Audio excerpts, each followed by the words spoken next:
It's not the shouting that ends most relationships. It's the silence. The unsaid apologies. The unasked questions. The bottled sacrifices neither of you will name.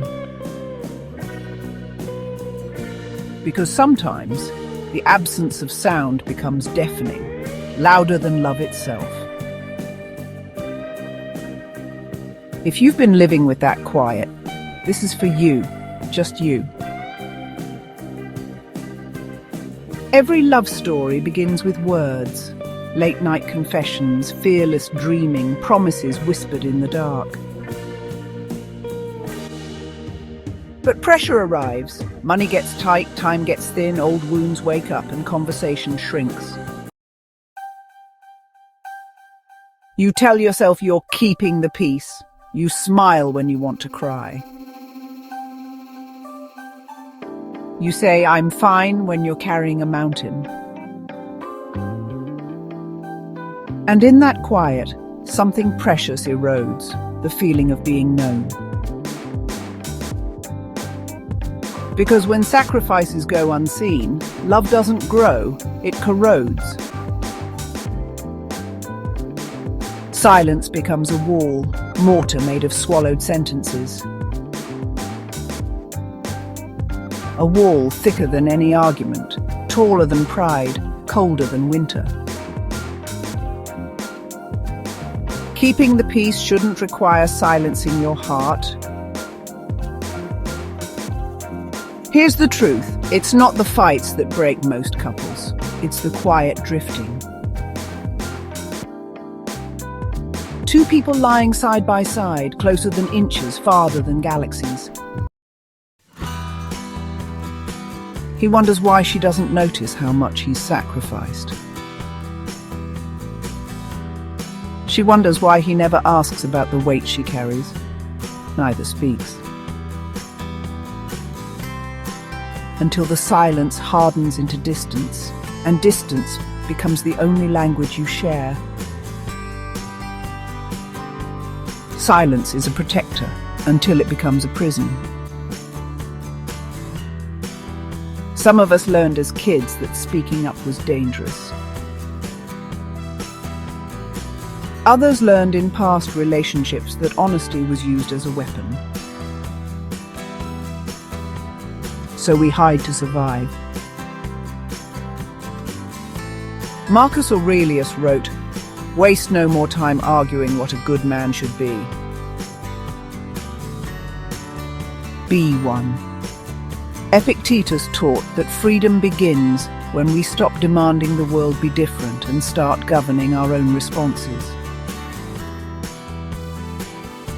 You cannot control whether your partner reads your mind. You can control whether you reveal your heart. Sometimes the line isn't broken, it's just not connected yet.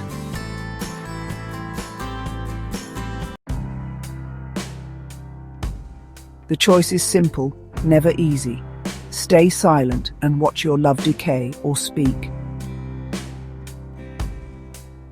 Risk discomfort, risk conflict, save the connection.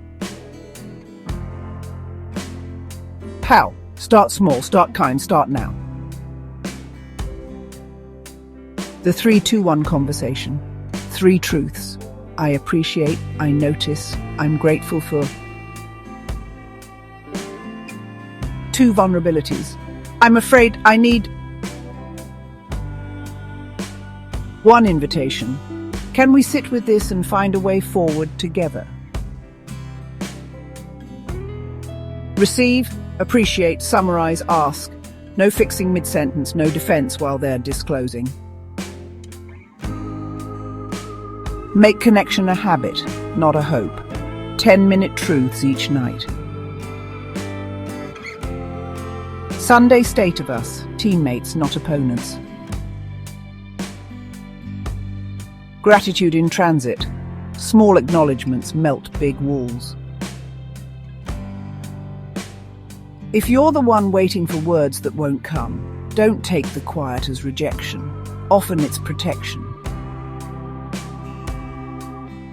Use safety sentences. I'm not here to win, just to understand.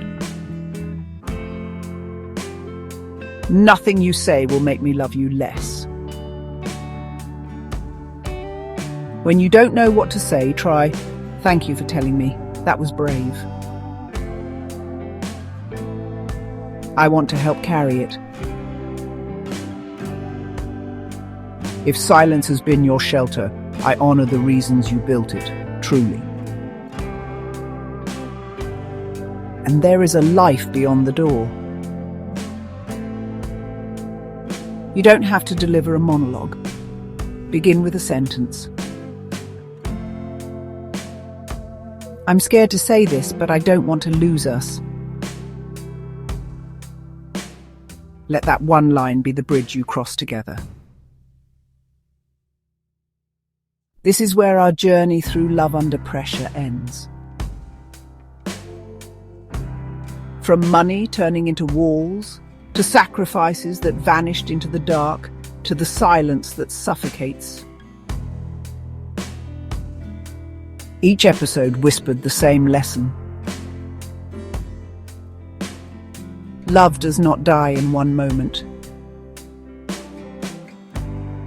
It withers in 1,000 unspoken ones.